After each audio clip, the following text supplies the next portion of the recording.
ओम शांति। आज 30 अप्रैल 2023 की बाबा की अव्यक्त मुरली सुनेंगे। ये रिवाइज कोर्स है 17 नवंबर 1994 की। मुरली का सार है, हर गुण व शक्ति के अनुभवों में खो जाना अर्थात खुशनसीब बनना। आज प्यार के सागर बाप दादा अपने प्यार स्वरूप बच्चों से मिलन मना रहे हैं। बाप का भी प्यार बच्चों से अति है और बच्चों का भी प्यार बाप से अति है।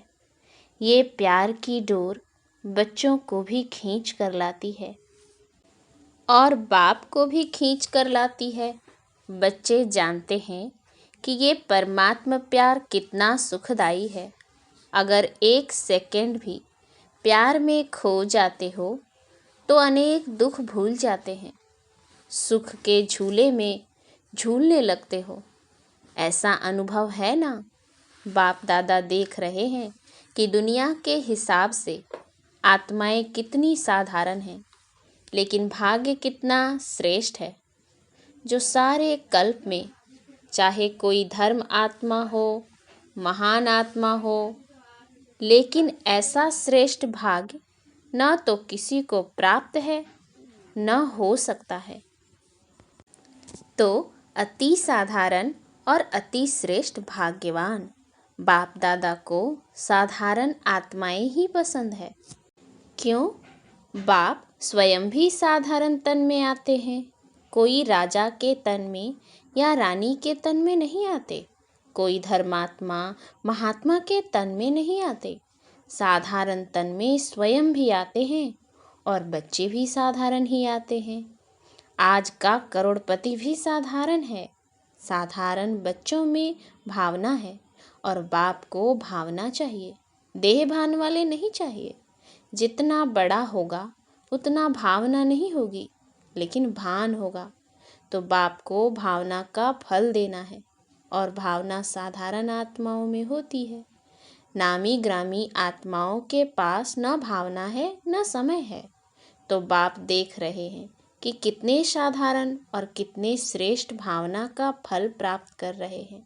इसीलिए ड्रामानुसार संगम युग में साधारण बनना ये भी भाग्य की निशानी है, क्योंकि संगम पर ही भाग्य विधाता भाग्य की श्रेष्ठ लकीर खींच रहे हैं और साथ साथ भाग्य की लकीर खींचने का कलम भी बच्चों को दे दिया है। कलम मिली है ना। भाग्य की लकीर खींचना आता है। कितनी लंबी लकीर खींची है। छोटी मोटी तो नहीं खींच ली। जितना चाहे उतना भाग्य बना सकते हो। खुली छुट्टी है और सभी को छुट्टी है, चाहे नए हो चाहे पुराने हो। सप्ताह कोर्स किया, बाप को पहचाना और बाप भाग्य का कलम दे देता है। यही परमात्मा प्यार है। प्यार की निशानी क्या होती है? जो जीवन में चाहिए वह अगर कोई किसको देता है तो वही प्यार की निशानी है। तो बाप के प्यार की निशानी है, जो जीवन में चाहिए वो सर्व कामनाएं पूर्ण कर देते हैं। सुख शांति तो चाहिए ना। अगर कोई वस्तु एक दो को देते हैं तो उससे सुख मिलता है ना। तो बाप सुख क्या देता, लेकिन सुख का भंडार आप सबको बना देता है। सुख का भंडार है ना। पूरा स्टॉक है या एक कमरा दो कमरा है? भंडार है। जैसे बाप सुख का सागर है। नदी और तालाब नहीं है, सागर है। तो बच्चों को भी सुख के भंडार का मालिक बना देता है। कोई सुख की कमी है क्या? कोई अप्राप्ति है? फिर यह नहीं कहना कि थोड़ी सी शक्ति दे दो। दे दिया। दे दो कहने की आवश्यकता ही नहीं है। बाप ने दे दिया है। सिर्फ उसको कार्य में लगाने की विधि चाहिए, और विधि भी बाप द्वारा अनेक प्रकार की मिलती है। सिर्फ उसको समय प्रति समय कार्य में लगाते नहीं हो, इसीलिए होते हुए भी उसका लाभ नहीं ले सकते। कितना बड़ा भाग्य है और कितना सहज मिला है। कोई मेहनत की है क्या? एक टांग पर खड़ा तो नहीं होना पड़ा है ना। या सेकंड के दर्शन के लिए क्यू में खड़े हो, ऐसे तो नहीं है ना। आराम से बैठे हो ना, नीचे भी फोम पर बैठे हो, आराम से ही सहज श्रेष्ठ भाग्य बना रहे हो। यह नशा है ना। सभी नशे से कहेंगे कि भाग्य विधाता हमारा है। जब भाग्य विधाता आपका हो गया तो भाग्य किसको देगा? भाग्य विधाता को अपना बनाया, अर्थात भाग्य के अधिकार को प्राप्त कर लिया। जिसको नशा है वो सदा यही अनुभव करते हैं कि भाग्य मेरा नहीं होगा तो किसका होगा, क्योंकि भाग्य विधाता ही मेरा है। इतना नशा है या कभी कभी चढ़ता है कभी उतरता है। संगम का समय ही कितना छोटा सा है और आप मेजॉरिटी तो सब नए हो। कितना थोड़ा समय मिला है, लेकिन ड्रामा में विशेष इस संगम युग की ये विशेषता है कि कोई भी नया हो या पुराना हो, नए को भी गोल्डन चांस है नंबर आगे लेने का। तो नयों में उमंग है या समझते हो हमारे से आगे तो बहुत हैं, हम तो आए ही अभी हैं? नहीं, ये खुली छुट्टी है। जितना आगे बढ़ना चाहें उतना बढ़ सकते हैं, सिर्फ अभ्यास पर अटेंशन हो। कोई कोई पुराने अलबेले हो जाते हैं और आप नए अलबेले नहीं होना तो आगे बढ़ जाएंगे, नंबर ले लेंगे। नंबर लेना है ना, फर्स्ट नंबर नहीं, फर्स्ट डिवीज़न। फर्स्ट नंबर तो ब्रह्मा बाप निश्चित हो गए ना, लेकिन फर्स्ट डिवीज़न में जितने चाहे उतने आ सकते हैं। तो सभी किस डिवीज़न में आएंगे? सभी फर्स्ट में आएंगे। तो सेकंड में कौन आएगा? माताएं किस में आएंगी? फर्स्ट में आएंगी। बहुत अच्छा, आना ही है। यह दृढ़ निश्चय भाग्य को निश्चित कर देता है। पता नहीं आएंगे नहीं आएंगे, पता नहीं आगे चलकर कोई माया आ जाए। माया बड़ी चतुर है, ऐसे व्यर्थ संकल्प कभी भी नहीं करना। जब सर्वशक्तिमान साथ है तो माया तो उसके आगे पेपर टाइगर है। इसीलिए घबराना नहीं, पता नहीं का संकल्प कभी नहीं करना। मास्टर नॉलेजफुल बन हर कर्म करते चलो। साथ का अनुभव सदा ही सहज और सेफ रखता है। साथ भूल जाते हैं तो मुश्किल हो जाता है, लेकिन सभी का वायदा है कि साथ रहेंगे साथ चलेंगे। यही वायदा है ना कि अकेले रहेंगे अकेले जाएंगे। तो साथ का अनुभव बढ़ाओ। जानते हो कि साथ हैं, मानते भी हो, लेकिन फर्क क्या पड़ता है? जानते भी हो मानते भी हो, लेकिन समय पर उसी प्रमाण चलते नहीं हो। माया का फोर्स ये जो कोर्स है उसको भुला देता है। लेकिन क्या माया बहुत बलवान है? वह बलवान है या आप बलवान हो? या कभी माया बलवान कभी आप बलवान? आपकी कमजोरी माया है और कुछ नहीं है। आपकी कमजोरी माया बनकर सामने आती है। जैसे शरीर की कमजोरी बीमारी बनकर सामने आती है ना, ऐसे आत्मा की कमजोरी माया बन करके सामना करती है। तो न कमजोर बनना है न माया आनी है, लक्ष्य ही है माया जीत जगत जीत। कितने बार विजयी बने हो, अनगिनत बार, फिर भी घबरा जाते हो। कोई नई बात होगी तो कहा जाता है नई बात थी ना, मुझे पता नहीं था इसीलिए घबरा गए। लेकिन एक तरफ कहते हो अनेक बार विजयी बने हैं, फिर क्यों घबराते हो? बाप का प्यार ही ये है कि हर बच्चा श्रेष्ठ आत्मा बन राज्य अधिकारी बने। प्रजा अधिकारी तो नहीं बनना है ना। तो राज्य अधिकारी अर्थात हर कर्मेंद्रिय जीत। अगर अपनी कर्मेंद्रियों के ऊपर मन बुद्धि संस्कार के ऊपर विजयी नहीं तो प्रजा पर क्या राज्य करेंगे? अगर ऐसे राजे बने तो अपने ऊपर विजय नहीं पा सकते हो तो सतयुग भी कलयुग बन जाएगा। इसीलिए ये चेक करो कि मन बुद्धि संस्कार कंट्रोल में है। मन आपको चलाता है या आप मन को चलाने वाले हो? जब ये कंप्लेन करते हो कि मेरा मन आज लगता नहीं, मेरा मन आज भटक रहा है, ये मन जीत हुए?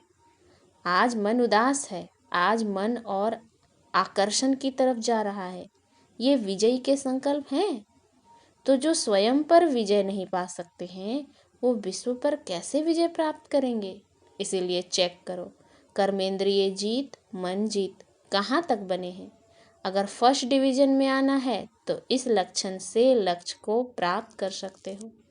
बाप दादा ने देखा कि बच्चे उमंग उत्साह में भी रहते हैं, ज्ञान की जीवन अच्छी भी लगती है, ज्ञान सुनना सुनाना इसमें भी अच्छे आगे बढ़ रहे हैं। लेकिन चलते चलते अगर कमजोरी आती है तो उसका कारण क्या है? विशेष कारण है कि जो कहते हो, जो सुनते हो, उस एक एक गुण का, शक्ति का, ज्ञान के पॉइंट्स का अनुभव कम है। मानो सारे दिन में स्वयं भी व दूसरे को भी कितने बार कहते हो मैं आत्मा हूँ, आप आत्मा हो, शांत स्वरूप हो, सुख स्वरूप हो। कितने बार स्वयं भी सोचते हो और दूसरों को भी कहते हो, लेकिन चलते फिरते आत्मिक अनुभूति, ज्ञान स्वरूप, प्रेम स्वरूप, शांत स्वरूप की अनुभूति वो कम होती है। सुनना कहना ज़्यादा है और अनुभूति कम है। लेकिन सबसे बड़ी अथॉरिटी अनुभव की होती है, तो उस अनुभव में खो जाओ। जब कहते हो शांत स्वरूप, तो स्वरूप में स्वयं को, दूसरे को शांति की अनुभूति हो। एक एक गुण का वर्णन करते हो, शक्तियों का वर्णन करते हो, लेकिन शक्ति व गुण समय पर अनुभव में आए। कई तो बोलते भी रहते हैं कि सहन शक्ति धारण करनी चाहिए, सहनशीलता अच्छी है, लेकिन अनुभूति नहीं होती। अनुभूति की कमी होने के कारण जितना चाहते हो उतना पा नहीं सकते। अगर सभी से पूछें कि जितना पुरुषार्थ होना चाहिए उतना है, तो थोड़े हाँ कहेंगे।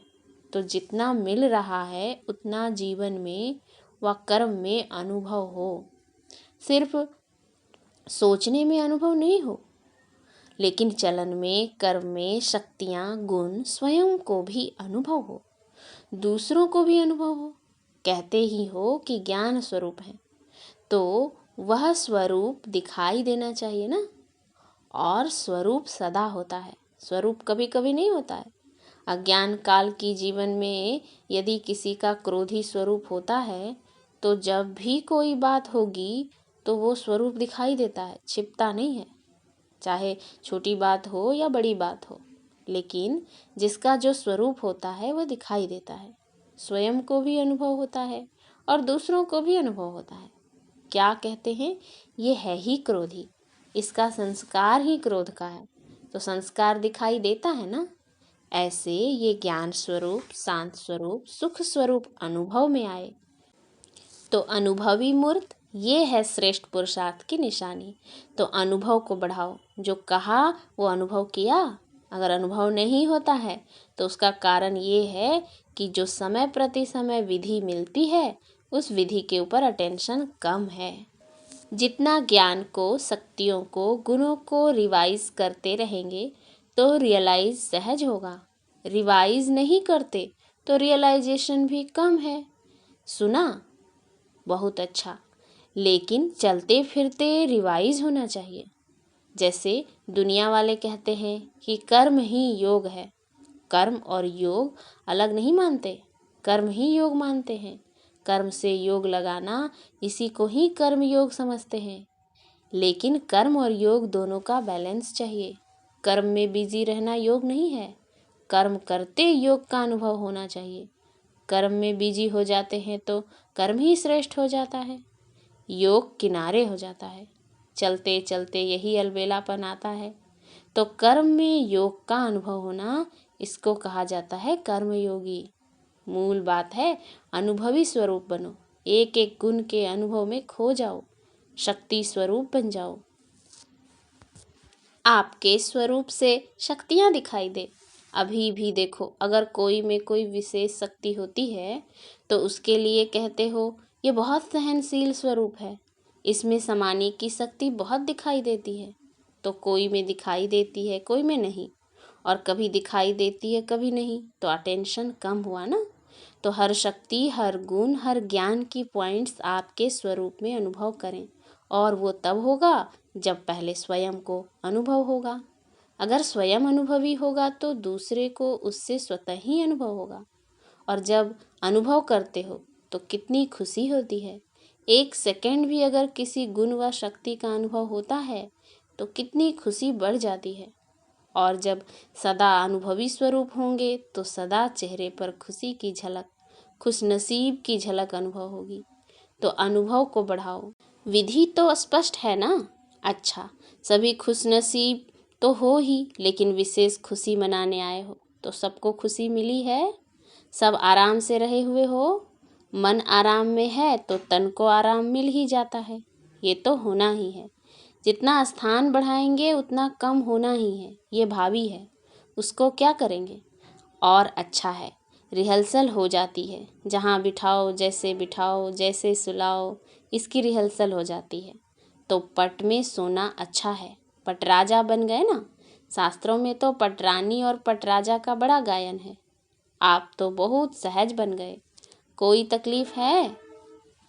बाप दादा और निमित्त आत्माएं सोचती तो यही हैं कि सब आराम से रहें। लेकिन अगर ज़्यादा संख्या में भी आराम लगता है तो खुशी की बात है। जहाँ भी रहे हुए हो वहाँ खुश हो, कोई तकलीफ नहीं है। और बुलाएं? सिर्फ एक सूचना चली जाए कि जो आना चाहे वो आ जाए तो क्या करना पड़ेगा? अखंड तपस्या करनी पड़ेगी।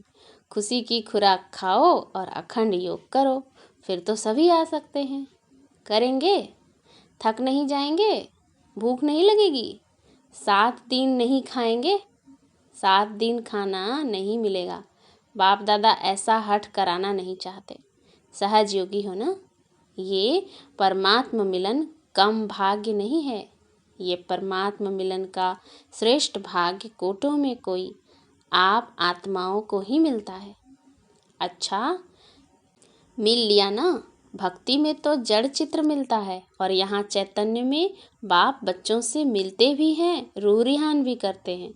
तो ये भाग्य कोई कम है। फिर भी आप सब लकी हो। समय की गति बदलती जाती है। अभी फिर भी आराम से बैठकर सुन रहे हो।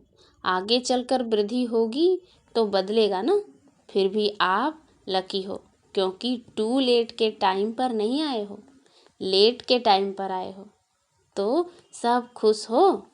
अच्छा, चारों ओर के सर्वश्रेष्ठ भाग्य विधाता के भाग्यवान आत्माओं को सदा मन जीत जगत जीत के निश्चय और नशे में रहने वाले, सदा हर गुण शक्ति और ज्ञान के अनुभवी आत्माएं, सदा बाप को साथ रखने वाले कंबाइंड स्वरूप आत्माएं, सदा श्रेष्ठ भाग्य की लकीर को सहज श्रेष्ठ बनाने वाले ऐसे अति समीप और श्रेष्ठ आत्माओं को बाप दादा का याद प्यार और नमस्ते। हम रूहानी बच्चों की रूहानी बाप दादा को याद प्यार, गुड मॉर्निंग और नमस्ते नमस्ते नमस्ते। वरदान, वाणी और मनसा दोनों से एक साथ सेवा करने वाले सहज सफलता मूर्त भव। वाचा के साथ साथ संकल्प शक्ति द्वारा सेवा करना, यही पावरफुल अंतिम सेवा है। जब मनसा सेवा और वाणी की सेवा दोनों का कंबाइन रूप होगा तब सहज सफलता होगी। इससे दुगुनी रिजल्ट निकलेगी। वाणी की सेवा करने वाले तो थोड़े होते हैं, बाकी रेख देख करने वाले दूसरे कार्यों में जो रहते हैं उन्हें मनसा सेवा करनी चाहिए। इससे वायुमंडल योग युक्त बनता है। हर एक समझे मुझे सेवा करनी है तो वातावरण भी पावरफुल होगा और सेवा भी डबल हो जाएगी। स्लोगन है, सदा एक रस स्थिति के आसन पर विराजमान रहो तो अचल अडोल रहेंगे। अच्छा, ओम शांति।